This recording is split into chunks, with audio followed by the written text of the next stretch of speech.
আগামী 18ই জুন থেকে দেশের 64টি জেলা এবং 74টি প্রত্যন্ত এবং বিশেষায়িত উপজেলায় একযোগে 3 দিন ব্যাপী বর্ণাঢ্য অনুষ্ঠানের মধ্য দিয়ে আনুষ্ঠানিকভাবে শুরু হতে যাচ্ছে নজরুল বর্ষের উদ্বোধনী কার্যক্রম। জাতীয় কবি কাজী নজরুল ইসলামের 127তম জন্মবার্ষিকী উদযাপন উপলক্ষে সংস্কৃতি বিষয়ক মন্ত্রণালয়ের উদ্যোগে আগামী 18 থেকে 20 জুন 2026 পর্যন্ত দেশব্যাপী এই উদ্বোধনী অনুষ্ঠান মালার আয়োজন করা হয়েছে। সরকারের এক তথ্য বিবরণী এসব তথ্য জানানো হয়েছে। সংস্কৃতি বিষয়ক মন্ত্রী নিতাই রায় চৌধুরী রোববার 14 জুন সংস্কৃতি বিষয়ক মন্ত্রণালয়ের সভাকক্ষে আয়োজিত এক সংবাদ সম্মেলনে এসব তথ্য জানান।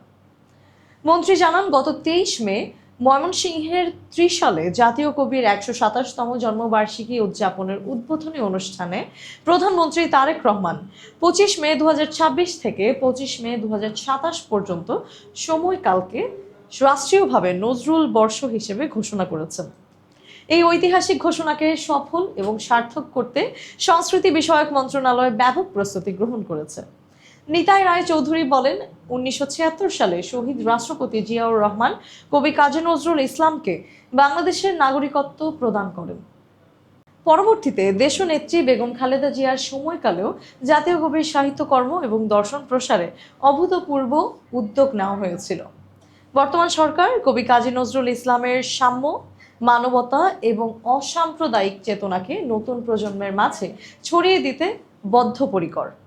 সংবাদ সম্মেলনে নজরুল বর্ষ 25 মে 2026 থেকে 25 মে 2027 উদযাপনে সংস্কৃতি বিষয়ক মন্ত্রণালয়ের নেওয়া মূল কর্মপরিকল্পনাগুলোর মধ্যে রয়েছে উচ্চ পর্যায়ের জাতীয় কমিটি গঠন, নজরুল বর্ষের স্মারক হিসেবে একটি অনন্য এবং দৃষ্টিনন্দন অফিসিয়াল লোগো, পাশাপাশি পোস্টার তৈরি, নজরুল বর্ষ ক্যালেন্ডার প্রণয়ন এবং ডাক বিভাগের মাধ্যমে স্মারক ডাক টিকিট প্রকাশ।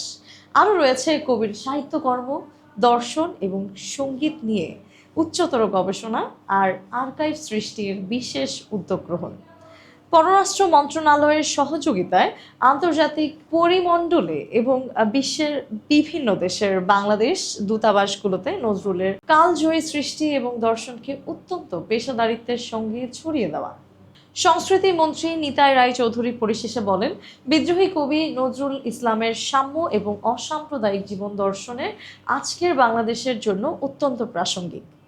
এই উদযাপনকে জাতীয় এবং আন্তর্জাতিকভাবে সফল করতে আমরা দেশের জনসাধারণ, বুদ্ধিজীবী মহল এবং সম্মানিত সাংবাদিক ভাই বোনদের আন্তরিক সহযোগিতা এবং সমর্থন কামনা করছি।